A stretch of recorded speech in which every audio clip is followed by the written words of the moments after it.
오늘 주보에는 마태복음 2장 13절로 15절의 말씀이 기록이 되어져 있는데, 제가 오늘 23절까지 말씀을 공독한 이유는 이 13절로 15절까지의 말씀을 다 준비를 해놓고 다시 리딩을 하고 다시 이렇게 보는데, 이건 너무 우리한테 제가 써놓고도 이건 너무 어렵게 설교를 쓴 것 같아서 뒤집어 엎었어요. 뒤집어 엎어서 아예 그냥 폭넓게 13절로부터 23절까지의 말씀을 통해서 생각을 해보려고 합니다. 그래서 오늘 제목은 예언의 성취와 그 교훈이라는 제목으로 우리가 말씀을 생각해 보려고 합니다.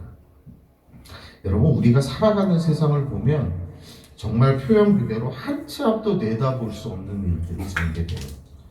아니, 이 세상에 여러분, 이 평화로운 시대에 아무 일도 없었던 그 12월 3일날 그 밤중에 비상계엄령이 선포될 줄 누가 알았겠어요? 안 그렇습니까? 그러면서 또 제 인생에 대통령 탄핵을 3번이나 볼 줄 또 꿈에들 알았겠어요, 제가? 그 대통령 탄핵만 있으면 또 말도 안 해요. 웬 대통령 권한대행까지 탄핵이 되고. 여러분, 환율은요 무진장이 막 치솟아요. 지금 1470 몇 원, 거의 1480원까지 갔죠. 1490원이요? 그렇게 올라가죠. 주가는 어떻습니까? 폭락하고 있습니다. 그런데 이 시점에 더욱 안타깝게 생각되는 것은, 이런 큰 우리나라에 큰 이런 일들이 있는데 그 줄기 속에 끼어든 사람들이 있더라는 거예요. 그게 누구예요? 무속인과 역술인들이에요. 참, 나라의 큰 일에 무속인과 역술인들이 끼어들어가고, 그래서 제가 한번 찾아봤어요. 도대체 우리나라에 역술인이 몇 명이나 될까? 그랬더니 60만 명 가까이 된대요. 더 이상 될 수도 있어요. 확인되지 않은 인원들이 있을 수 있으니까. 사람들이 여러분, 이 땅에 참 교회도 많다, 목사도 많다, 이런 말을 자주 하는데, 정작 우리 사회를 이렇게 헤집고 그 통계 자료를 보면 이 무속인들이 더 많아요. 여러분, 왜 이런 사람들이 많이 생겨나는 걸까요? 왜?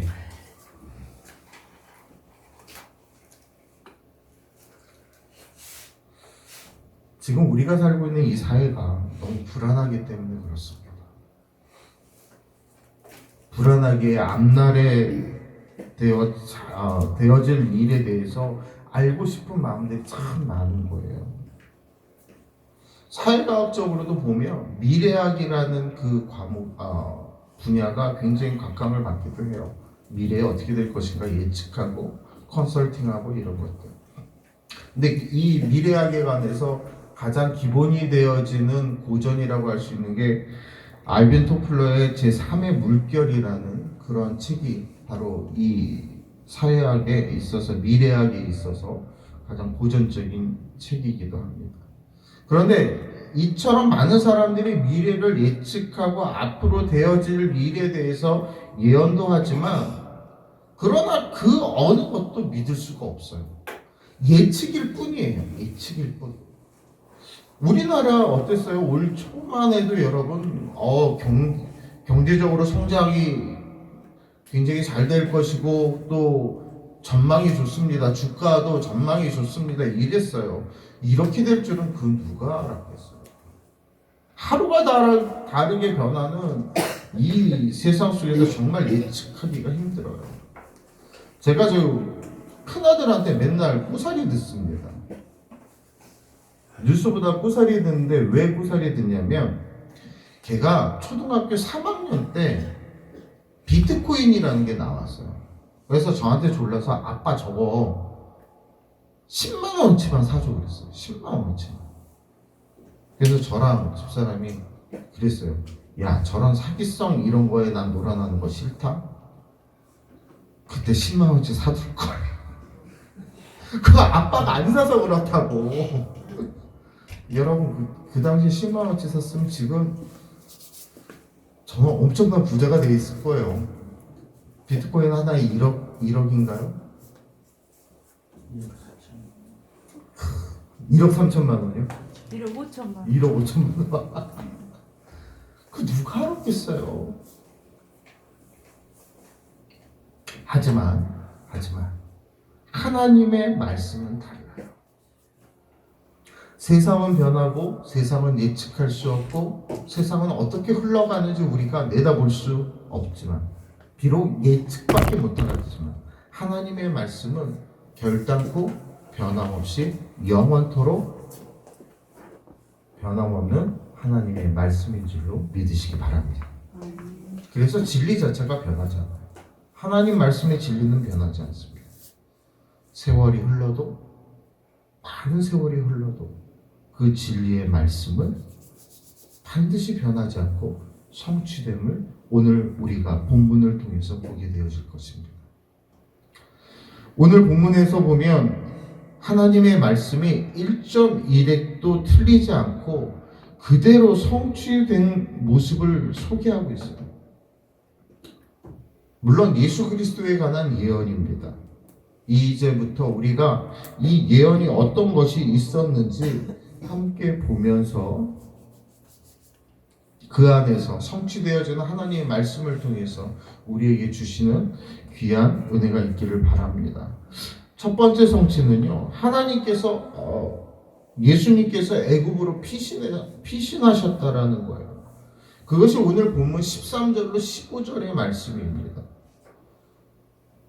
여러분 15절 중반절에 하반절에 보면 애굽으로부터 내 아들을 불렀다 함을 이루려 하심이라 그랬습니다.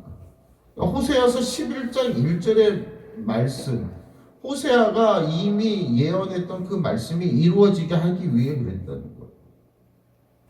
동방박사들이 돌아간 후에 예수님께서 천사를 보내어 요셉의 꿈을 통해서 지시하시는데 예수님을 애굽으로 피신시키라 그렇게 말씀하셨어요.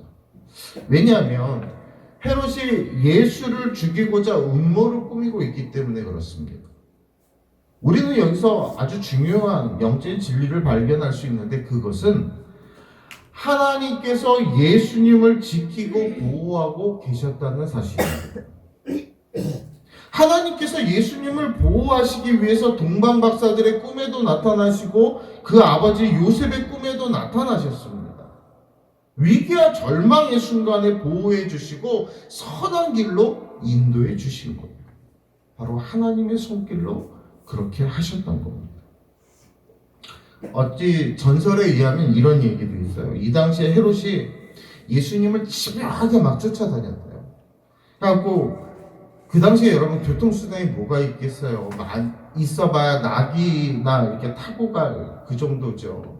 낙이나 소에다가 마차 해갖고는 끌고 가는 거 그거밖에 더 있겠습니까?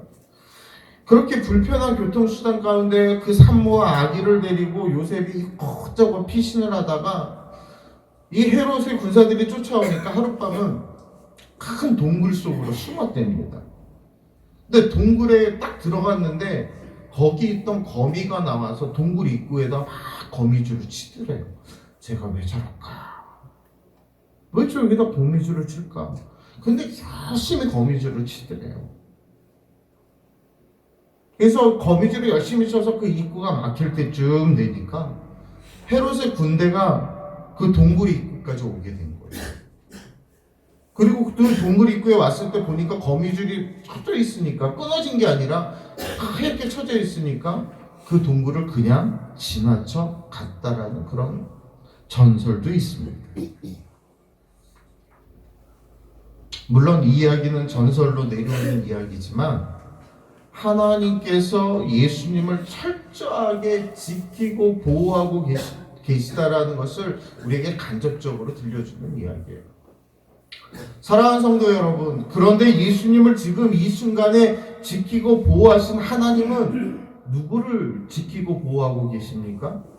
바로 저와 여러분을 하나님께서, 우리의 아버지 되시는 그 하나님께서 저와 여러분을 지키고 계신 줄로 믿으시기 바랍니다. 아멘. 2024년 한 해 동안 그 여호와 하나님의 그 손길이 여러분을 붙드셨고 그 품 안에 여러분을 품고 계셨습니다. 때때로 사람들은 하나님이 그냥 단지 하늘에서 우리를 지켜보고만 계시는 분이라고 생각하는 그런 분들도 계세요. 그래서 내 삶에 아무런 관심도 없다, 이런 생각을 가집니다. 하지만 시편 18편 2절을 보면 이렇게 고백을 합니다. 여호와는 나의 반석이시요 나의 요새시요 나를 건지시는 이시요 나의 하나님이시요 내가 그 안에 피할 나의 바위시요 나의 방패시요 나의 구원의 뿌리시요 나의 산성이시로다. 아멘. 어떤 일로 인하여 암담하고 희망이 없는 듯 보이는 그 상황 속에서도 하나님은 우리를 하나님의 손에서 절대로 놓치지 아니하셨다라는 사실입니다. 오히려 우리를 꼭 붙들어 주시고 우리로 하여금 이 위급한 상황 속에서도 더 담대하게 행할 수 있도록 우리의 발걸음을 지켜주시고 인도해 주셨습니다. 예수님의 애굽 피신 사건에서 찾아볼 수 있는 또 하나의 교훈은요, 사람이 아무리 계획을 세워도 그 계획대로 행동을 해도 하나님이 허락지 아니하시면 아무것도 이룰 것이 없다라는 겁니다. 헤롯은 동방박사들에게 예수님이 태어난 곳이 어디인지를 자신에게 와서 알려달라고 부탁을 합니다. 그것은 그의 말대로 예수를 경배하기 위해서가 아니라 그 예수를 찾아가 죽이기 위해서 나에게 와서 얘기해달라고 했던 거예요. 근데 동방박사들의 꿈에 천사가 나타나 헤롯에게 돌아가지 말라고 지시를 해서 이 동방박사들은 헤롯에게로 가지 않았습니다. 이 사실을 알게 된 이 헤롯이 얼마나 격분을 했겠어요. 그때만 해도 날아가는 새도 떨어뜨린다는 권력을 갖고 있던 그 헤롯이 얼마나 화가 났던지, 이 헤롯이 베들레헴 일대에 있는 2살박이 남자 아이들을 모두 다 싹 잡아 죽입니다. 잡아 죽이라고 명령합니다. 그러나 이미 그때는 예수님께서 애굽으로 피신한 후였어요. 헤롯은 예수님을 죽이기 위해 음모를 꾸미고 그 살인 행위를 정당하게 하기 위해서 계획을 세우고 그것을 실행에 옮겼습니다. 그럼에도 불구하고 그는 자기의 뜻을 이루지 못했어요. 아기 예수를 죽이는 그 계획을 이루지 못했습니다. 왜냐하면 그 일은 하나님이 허락하지 않으셨기 때문에 그렇습니다. 여러분, 사실은 헤롯은 굉장한 권력을 가지고 있던 거 아닙니다. 그가 한번 작정하면 한둘 죽이는 건 문제되지 않습니다. 그런데 그는 그 아기 예수를 죽이지 못했어요. 예수님께서도 공생의 기간에 말씀하시기를 참새 한 마리도 하나님이 허락지 아니하면 결코 땅에 떨어지지 않는다라고 말씀하셨어요.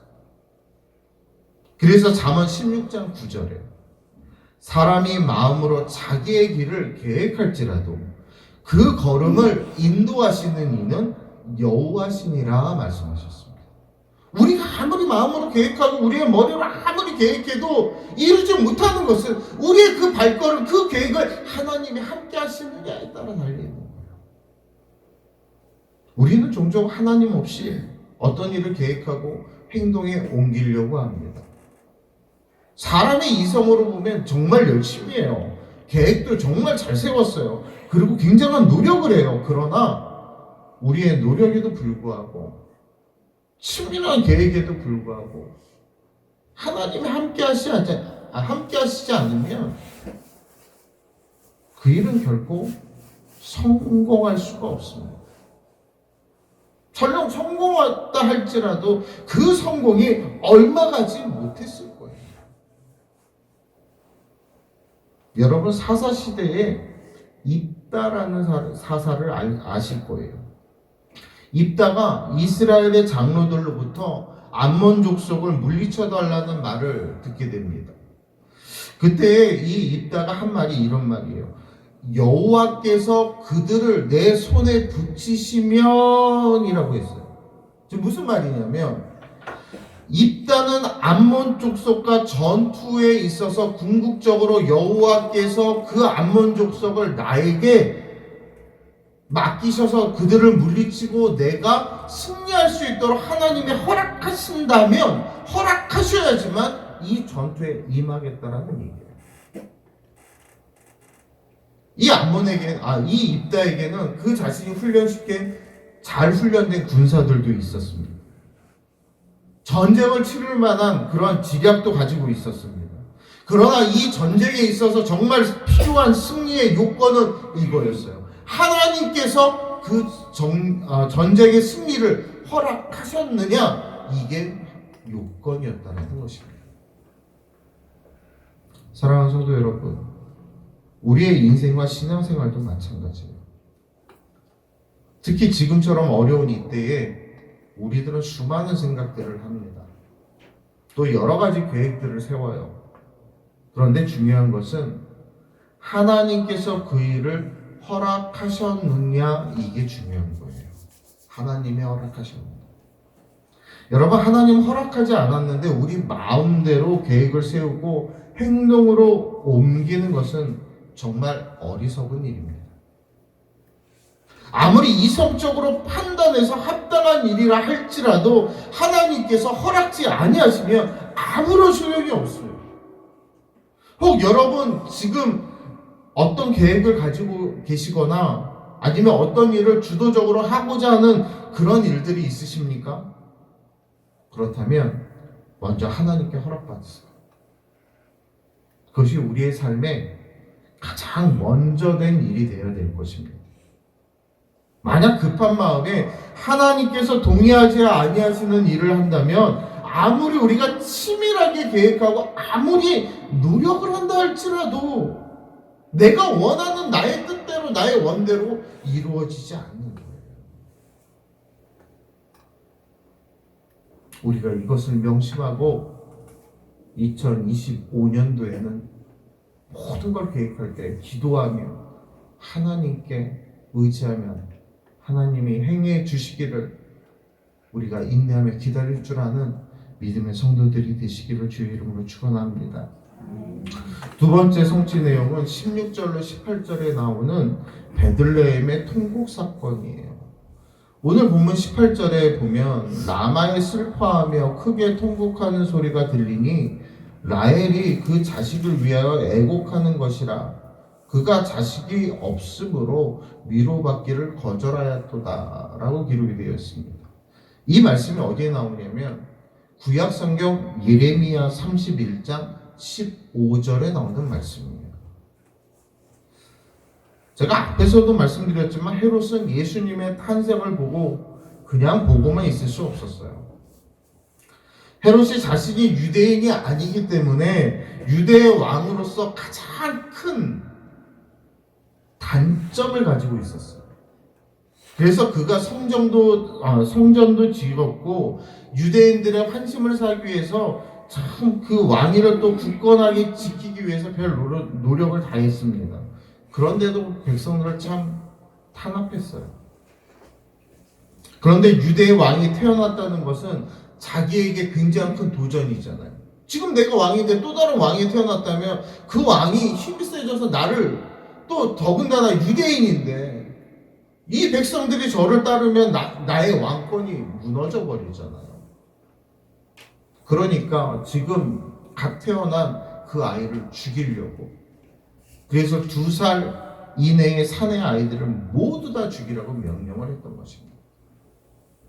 우리는 여기서 한 가지 사실을 볼 수가 있는데 16절을 보면 헤롯은 자신이 박사들에게 속은 줄 알고 심히 노했다라고 했습니다. 그런데 따지고 보면 여러분, 누가 먼저 속였어요? 누가 먼저?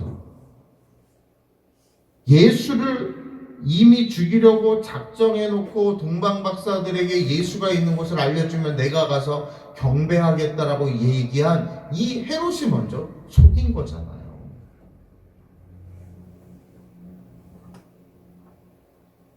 근데 이런 헤롯의 모습이 우리들에게도 있다는 거예요. 우리에게도.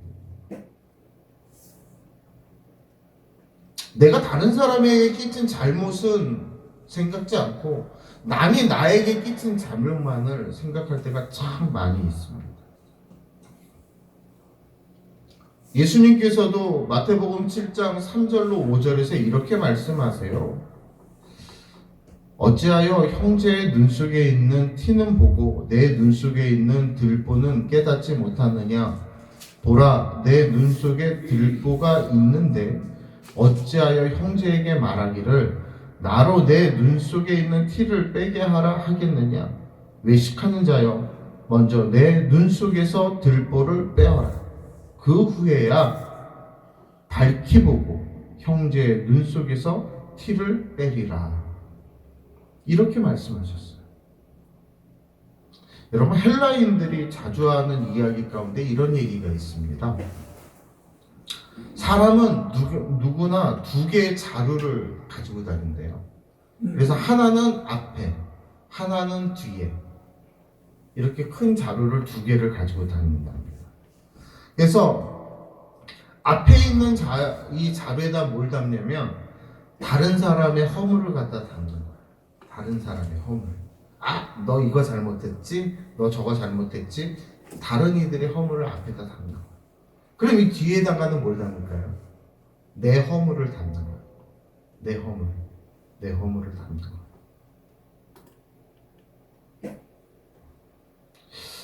여러분 생각해 보세요. 앞에 있는 자루가 잘 보이겠어요? 뒤에 있는 자루가 잘 보이겠어요? 앞에 있는 자루가 잘 보이겠죠. 그러니까 뒤에 있는 내 허물을 생각지도 않고 앞에 있는 남의 허물만 가지고 얘기를 하는 게 우리 인간이라는 거예요. 앞에 자루도 가득 채우지만 뒤에 내 허물도 가득 채워진다는 겁니다. 누가복음 9장을 보면 사도 요한이 실수하는 장면이 나와요. 예수님과 제자들이 그 사마리아 촌을 지나가게 됩니다. 그런데 그날따라 예수님과 제자들은 이 촌에 들어갈 수 없다라는 그런 맹대와 발시와 박해를 받습니다. 이거를 본 요한은 선생님과 우리 제자들을 무시한다라는 느낌이 확 온 거예요. 그렇잖아요. 누군가가 나를 무시한다는 생각이 들면 우리 어떻게 화가 확 나잖아요. 그래서 요한이 이렇게 얘기합니다. 선생님, 우리가 누군지를 알지 못해서 선생님을 정말 이렇게 야박하게 박대하니까, 우리를 냉대하고 갈시하니까 저 사마리아 사람들에게 하늘로부터 불을 내리셔서 모두 다 태워버리시는 게 좋겠다라고 생각을 합니다라고 얘기를 해요. 이때 예수님이 얼마나 슬퍼하셨을까요? 사마리아 사람들이 예수님의 일행을 냉대했다는 것은 그들의 티일지도 모릅니다. 그러나 그들을 용납하지 못하고 그들을 향해 분노와 복수의 감정을 터뜨리며 불을 내려서 그들을 태워버리기를 원했던 그 제자들은 더 큰 들보를 가지고 있었다는 것입니다. 우리도 종종 헤롯과 같을 때가 많아요. 요한과 같을 때가 많아요. 내가 남에게 잘못한 것은 생각지도 않고 남이 나에게 잘못한 것만 생각하여서 화를 내고 분을 삭히지 못할 때가 참 많이 있습니다. 그러나 이 말씀에서 더 큰 교훈을 얻을 수 있다면 분노가 결국 살인을 하게 된다라는 거예요. 헤롯은 분노를 삭히지 못해서 어떻게 해요? 아기 예수를 죽일 수 없으니까 그 베들레헴 근방에 있는 2살 이내에 모든 사나이 아이들을 다 잡아 죽였잖아. 살인을 저지른 거예요. 살인을. 잔인하게. 그 어린 아이들.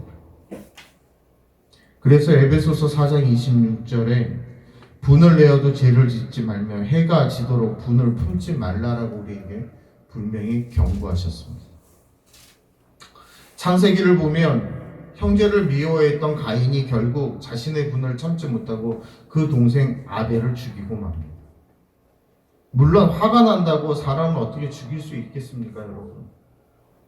그런데 행동이 아닌 말로써 얼마든지 사람을 죽일 수 있어요. 미워하는 마음, 분을 품는 마음은 말로써 형제를 능히 죽이고도 남는다라는 거예요.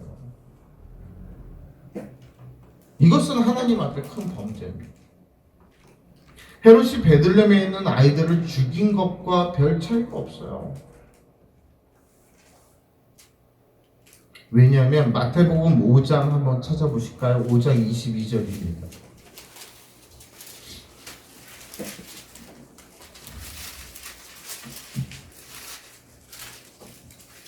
예수님이 뭐라고 하시는지 좀 보죠. 5장 22절 함께 봉독합니다. 나는 너희에게 이르노니 형제에게 노하는 자마다 심판을 받게 되고 형제를 대하여 나가라 하는 자는 공회에 잡혀가게 되고 미련한 놈이라 하는 자는 지옥불에 들어가게 되리라. 아멘. 여기서 여러분 나가라라는 말이 헬라어로는 라카라는 말인데 이게 뭐냐? 가치 없는 어리석은 이런 뜻을 가지고 있는 거야. 이게 이제 이 당시에 유행했던 욕설이랍니다. 이처럼 욕설만을 통해서도 뭐예요? 형벌을 받고 지옥불에 들어가는 큰 벌을 받을 수 있다라는 거예요. 저희 아이들 성경을 가르치다가 이 말을 하니까는 애들이 갑자기 다 이렇게 얼굴이 굳어져요. 왜 그러냐 그랬더니 이 멍청아 바보야 이거를 지 동생한테 했다는 거죠. 큰 놈이. 근데 작은 놈도 그렇다고 질 수는 없죠. 지 형한테 좀 대들고 막 그랬던 것들이 있으니까. 그러니까 이 말씀을 보다 아빠 그럼 우리 지옥 가는 거야? 여러분 우리의 말로 진짜 사람을 죽일 수 있는 거예요. 금술조끼로 소문난 어떤 부부가 있었는데 안타깝게도 그 금실 좋았던 이 부부의 큰 사건이 일어납니다. 아내가 자살을 해요. 근데 이게 아내가 자살한 게 남편이 무심코 던진 말 때문에 자살을 해요. 남편이 뭐라고 했냐? 화가 나서 야! 당장 나가! 당신 같은 사람이랑 더 이상 살 수 없어! 이렇게 얘기하는 거예요. 내가 당신에게 하는 얘기는 아니야. 살아줘서 고마워. 이게 너 당장 나가! 이런 거예요. 남편이 자기가 필요 없다는 말을 하니까 이 여인이 너무나 마음의 상처를 받았다고. 그래서 몇 날 며칠을 고민하던 이 아내가 결국에 뭘 써요? 유서를 써놓고 자살을 하게 됩니다. 이처럼 분노는요, 살인을 불러올 수 있다라는 것을 우리는 분명히 기억해야 됩니다. 2024년도에 여러분의 분노로 인하여, 여러분의 말로 인하여 여러분의 형제, 여러분의 가족, 여러분의 이웃, 누군가에게, 우리 성도들 가운데 누군가에게 상처를 주셨다면 용서를 구하시기 바랍니다. 그리고 위로하시기 바랍니다. 그리고 회복시켜야 돼요. 내 말 한마디 때문에 그 영혼을 죽인 거예요. 그래서 우리 모두가 다 새롭게 회복되어지는 역사가 있기를 주의 이름으로 축원합니다. 마지막으로 세 번째 예언의 성취는 나사렛 사람이라는 거예요. 나사렛 사람.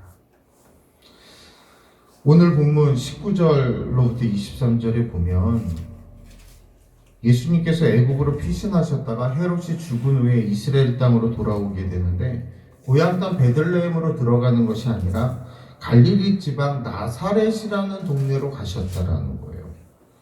그래서 그 이후에 예수님을 얘기할 때 나사렛 사람 이렇게 부르기 시작한 거예요. 근데 이 말씀이 어디에 기록되어져 있냐면 이사야서 11장 1절에 나오는 말씀이에요. 그런데 우리는 여기서도 놀라운 하나님의 인도하심을 발견하는 것이 그것이 헤롯이 죽은 후에 다시 천사를 통하여서 아기 예수를 이스라엘 땅으로 돌아오도록 하나님께서 역사하셨고 특별히 꿈에 지시하심으로 베들레헴 지역이 아닌 갈릴리 지방 나사렛으로 가시게 했다는 거예요. 왜 그랬을까? 여러분 22절 보시면요. 오늘 본문 22절 보시면 거기 첫머리에 이름이 하나 나오죠. 그러나 아칼라오가 그의 아버지 헤롯을 이어 유대 왕이 됐다 그랬어요.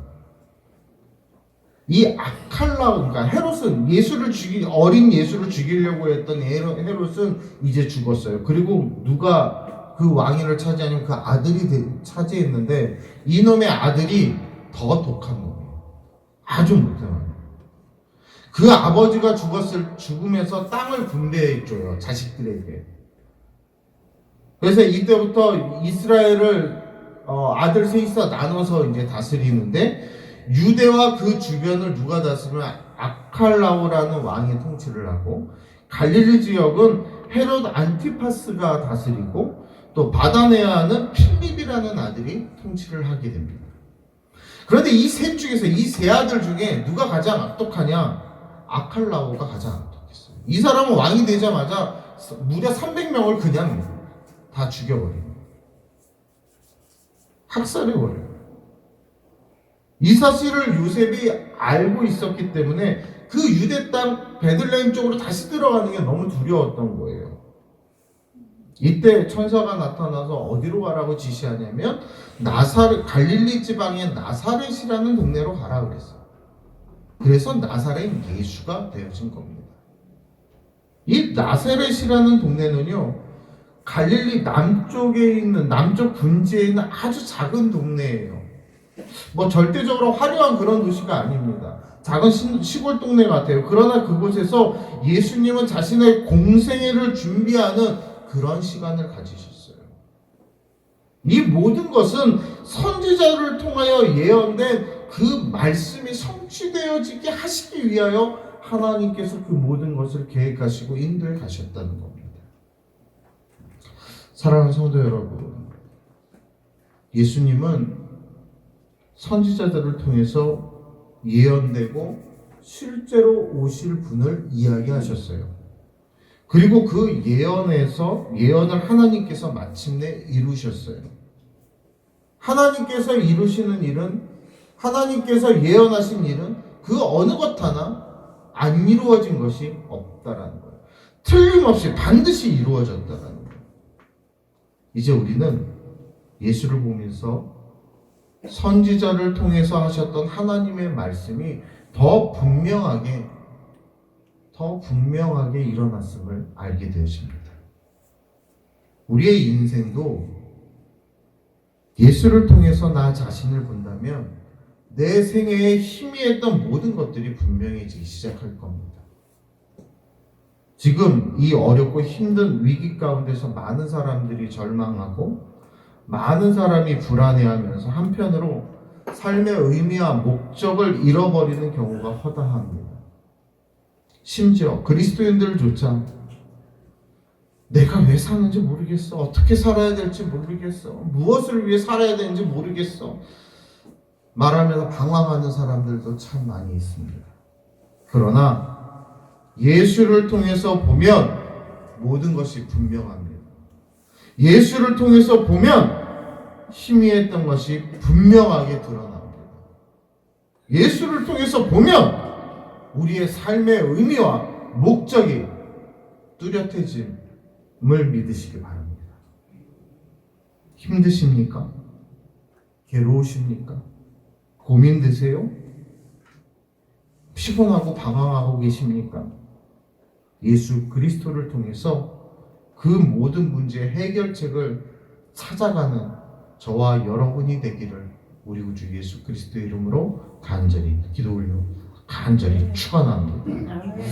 기도하겠습니다. 생명 주신 주님, 그 주님의 이름을 우리 바라보며 함께 찬송하겠습니다.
예수 우리들의 밝은 빛, 예수 우리들의 밝은 빛, 은혜와 긍휼을 베푸시는 주,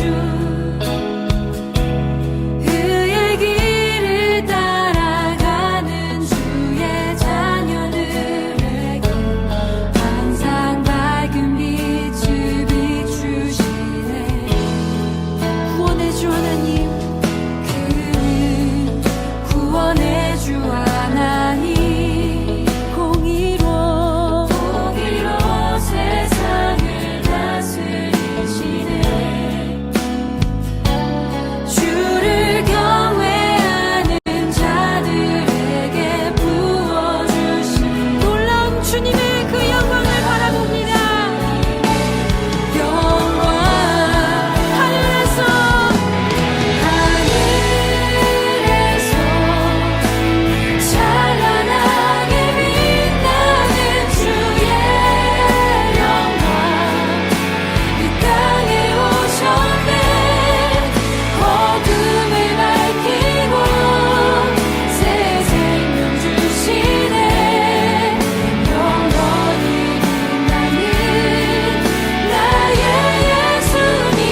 주님을 다시 한번 높여드립니다. 할렐루야.